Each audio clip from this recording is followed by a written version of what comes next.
Assalamualaikum warahmatullahi wabarakatuh. Kami dari kelompok 2 mata kuliah Fikih Ibadah dengan dosen pengampu Bapak Rudianto MPD. Sebelumnya perkenalkan anggota kami. Yang pertama, Adinda Sekar Ayu dengan NIM 2421057. 2. Dian Heni Lestari dengan NIM 2421061.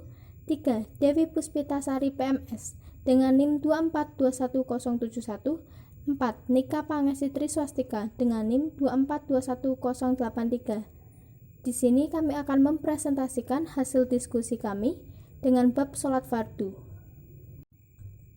Yang pertama, pengertian dan hukum sholat. Secara bahasa, sholat artinya doa, sedangkan secara istilah, sholat artinya rangkaian ibadah kepada Allah Subhanahu wa Ta'ala yang diawali dengan takbiratul ihram dan diakhiri dengan salam serta memenuhi syarat-syarat yang ditentukan. Sholat adalah ukuran perilaku seseorang.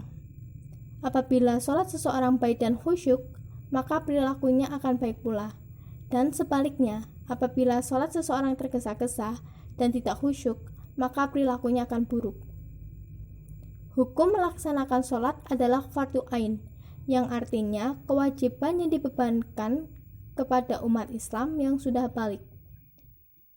Ibadah sholat itu tidak bisa diwakilkan atau digantikan kepada orang lain, karena ibadah sholat akan dipertanggungjawabkan kepada Allah Subhanahu wa Ta'ala secara perorangan di akhirat nanti. Ketentuan sholat. 1. Syarat-syarat sholat. Syarat wajib sholat yaitu A. Beragama Islam, B. Suci dari hadas dan najis, C. Berakal sehat, D. Balik, E. Telah mencapai takwa, F. Terjaga. Sedangkan syarat sah sholat yaitu A. Suci dari hadas besar dan kecil, B. Suci badan, pakaian, tempat dari najis, C. Menutup aurat, D. Telah masuk waktu sholat, E. Menghadap kiblat, F. Mengetahui tata cara sholat.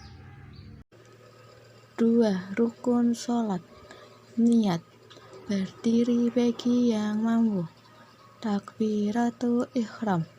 Membaca surat Al-Fatihah pada setiap rakaat. Rukuk dengan tumakninah. Ihtidal dengan tumakninah. Sujud 2 kali dengan tumakninah. Duduk di antara 2 sujud dengan tumakninah. Duduk akhir. Membaca tasyahud atau at-tahiyat dalam duduk terakhir. Membaca sholawat Nabi. Mengucapkan salam. Tertib. 3. Sunnah-sunnah sholat. Sunnah abad. A. Duduk di waktu tasyahud pertama. B. Membaca tasyahud pertama ketika mendapat 2 rakaat. C. Membaca sholawat atas Nabi dalam tasyahud awal. D. Membaca sholawat atas keluarga-keluarga Nabi dalam tasyahud akhir. E. Tasyahud akhir. Sunnah hayat. A. Mengangkat kedua tangan ketika mengucapkan takbiratul ihram, bangun dari ruku dan ketika berdiri dari tasyahud awal. B. Meletakkan tangan kanan di atas tangan kiri di bawah dada dan di atas pusar ketika berdiri. C. Membaca doa iftitah. D. Membaca ta'awuz. E. Membaca surat atau ayat Al-Quran. F. Mengeraskan suara di tempat yang semestinya keras dan melemahkan suara di tempat yang semestinya lemah. G. Membaca takbir ketika berpindah dari berdiri. H. Membaca tasbih ketika ruku dan sujud. I. Membaca doa iftidal. C. Duduk iftirasi di semua tempat duduk. K. Duduk tawaruk ketika tasyahud akhir. I. Meletakkan kedua tangan di atas paha ketika tasyahud awal dan tasyahud akhir.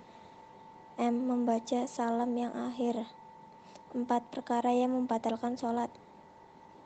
Berubah niat, terlalu banyak bergerak, terjadinya hadas besar atau hadas kecil, terkena najis, membuka aurat ketika sholat, membelakangi atau menggeser dari kiblat, makan dan minum, tertawa, berbicara dengan sengaja. Sekian dari kelompok kami, kurang lebihnya mohon maaf. Wassalamualaikum warahmatullahi wabarakatuh.